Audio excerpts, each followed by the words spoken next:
Yo, what it do?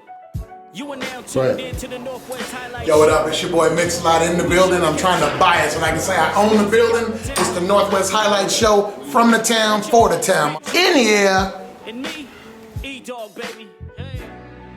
Northwest Highlights show. This is Flame reporting for GTV. Yo, I'm sitting here with Northwest the Highlights show. We put the town on. I'm good. I'm good. Saturday night, listen to fight, but listen what I get to say. Okay, thank you. Okay, so what's it like being the only artist to make it out of Seattle? EDAWG, you ready? Well, let's do it. I'm not really the only artist. Well, okay, make it really big. You know, sometimes it's, the success part is obvious. I mean, that part is nice. The frustrating part is, for some reason, the weight of Seattle is thrown on my shoulders when making money doesn't equate to power. And I was never given that power by the label. So it's not like I can walk in Warner Brothers and like, these are my cats from Seattle and I'm putting them on. Well, people had that misperception that I could do that. So that was probably it was probably just as frustrating as it was, you know, enlightening to me. I was learning as I was going, but I was like, wow. Okay. So is there anything that you're working on right now that we can see coming from you soon? I got a few things. I mean, one, I'm doing stuff with EDAWG, but what I like about EDAWG, he does it himself. Right. You know, I just put it out. He's, man, put this record out. Boom, I just put it out, and he takes the money. I don't care, really. But I have another guy named Out of Sight that I'm working with. I have a young lady named Tamika Williams out of Tacoma. We got a 6-octave voice with hella power. And we're trying to get her a video out. We're going to go down to LA, probably knock one out. EDAWG and I are doing a video together. And then I'm starting a company called True Human Interface, which is basically, we're going to make MIDI controllers. And I've been a kind of electronics geek forever. So I've been studying microcontrollers for the last few years. I kind of dabbling in programming code, you know, C++ and C. And then I purchased a program that's a graphical code writer. So in other words, you can grab something, say it's graphical code, so it may be 250 lines of code in one command, and it's called Max MSP, and I kind of learned how to dabble with MIDI controllers. So I'm going to release some probably in about a year. Okay.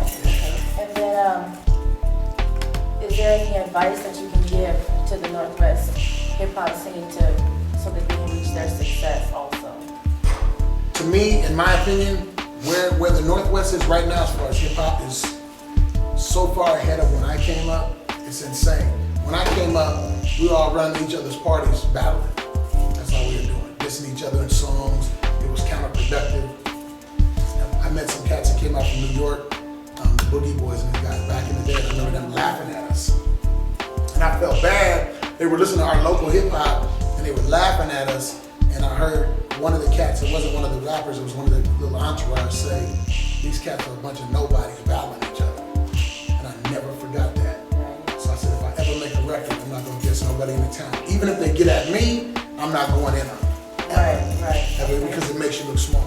Right, okay. And what's the album that you have that you're most proud of? Daddy's Home.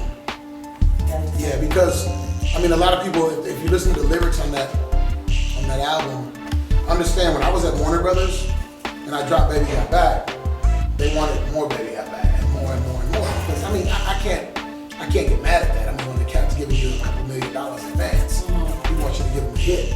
But Daddy's Home I did with my own money. I didn't care if it sold one copy, but what Daddy's Home represented was me coming back to what I truly love. Because Baby Got Back is really not the average Mix-A-Lot song. You can go back and listen to my old stuff. But what Daddy's Home was a lot more of this. Because a lot of cats hear Baby Got Back and assume I'm ignorant without engaging me in any conversation. They engage me in any conversation, I don't care if it's from politics or hip hop, they're usually gonna get that ass wore out. Because I'm a serious political junkie. I'm on my news. I pay attention to what's going on everywhere. So that's just me. I'm a geek like that. Right. And Daddy's Home lets him have it on that. Okay. And are you involved in any community projects, and do you give back to the community in any way? Yeah, what I try to do when I give back to the community, I'm gonna tell you why I stopped doing the school stuff. I used to go to schools and talk. And I remember going to UW one time, and when I started dealing with capitalism, they didn't want me to talk about it. And I think the biggest enemy of the African American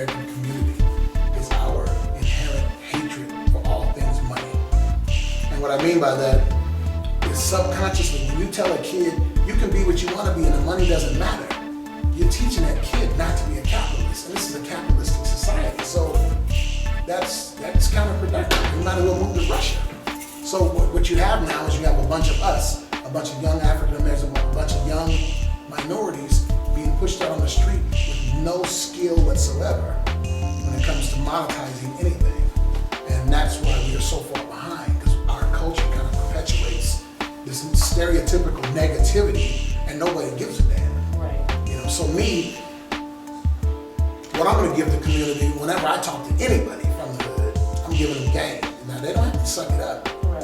They can believe all that, you know, anarchy if they want to. But the bottom line is, doing what you want to do and the money don't matter does not pay the rent. And my thing is to give them something to come up on. So I've done a lot of little stuff like that. I do a lot of stuff behind the scenes where other cats are doing something, and I just pay for it. Right. Because I don't like phony stuff. I hate cats trying to come out, try to show up and act like they be in the hood, come in for 10 minutes and drive right back out. Now when I come in to do that. I come in, me and my mom come in, we go to Home Good Barbecue at 19th and Yesler, I'll still give me some catfish corn, I'll still give me some Ezel's chicken. No, not the North End version, I go right into Seattle, you know, so I'm still doing the same stuff, but I don't high side. Right. So when I come through in my truck, respect, because I did that once, and I got hit. Okay, I remember Source Magazine was in town, Reggie Dennis was with me, and you know, I just got my little money, right? So I'm like, I'm not really understanding that I can't be driving with a hood no Bentley, right? I have a brand new Bentley, and I'm going through the hood, Reggie Dennis is filming, we stopping and pulling in, doing this stuff, and this cat at 7-Eleven, by Rainier Beach, used to be a 7-Eleven right there, where I used to live at Lakeshore Apartments, and he said something to me that made sense. He said, oh, well, I can't cuss, but he said, oh, so we monkeys now, bro? I said, what you talking about? I didn't know what he meant, but he made a good point. He's like, so now you got your bread, you come through in a Bentley with some cat from New York with a camera to film us like we gorillas. Right. I was like, ooh. I mean, that hit me, you know what I mean? Because he really wanted to scrap and just get up in there. And you never see me with no bodyguard. I don't come through with no group of people, none of that. Yeah, you are who you are. Yeah. Okay. So what Northwest artists in the hip hop scene, you know, stick out to you in your mind, or you know? Well, you know, and this is kind of ironic because people get mad when I say it. But before I say the person, I'll tell you why. In that, I'm not saying he's the tightest artist, but if people pay attention to this dude and the business model that he's applying, they will all win, and that's Macklemore. I'm telling you, this cat, I went to one of his shows, right? First of all, he's connected. The business model has completely changed. The days of doing what I did, which is coming out, selling 2 million records, and just blowing up and buying hella shit, that's over with. Those days have been dead. What he's doing is he's connected virally. So, I mean, this cat was on the stage telling people, you might do a show in San Francisco, y'all. You know, hit it up, let them know I'm trying to sell this thing out, and everybody picks up their phone in the crowd. I was like, I mean, it was like an army. And I think if we get that under our belt, you'd be surprised how many cats are like EDAWG's doing that now. He's starting to understand that and swell up virally, which makes him unstoppable. You don't need labels. I mean, I don't, as EDAWG's record label, he doesn't need me to do those things. It's not the days of, okay, E, we got you some stand-in chicks, we're gonna shoot the video over here, it's $100 grand. You don't need that. Because everything, if he's connected virally, this man with the camera probably shoots videos. This man over here probably edits videos. EDAWG connects, boom, you do it like that, and that's what Macklemore does. You know, Chocolate's another one. She's real connected like that. And so I'm gonna listen to a bunch of cats tonight. I told EDAWG I don't wanna hear anything until we go on the air. Because this is the first time I really listen to some serious local stuff that the people are voting on, not me. Right. I didn't want to vote on that. That would be controversial. Right. Okay.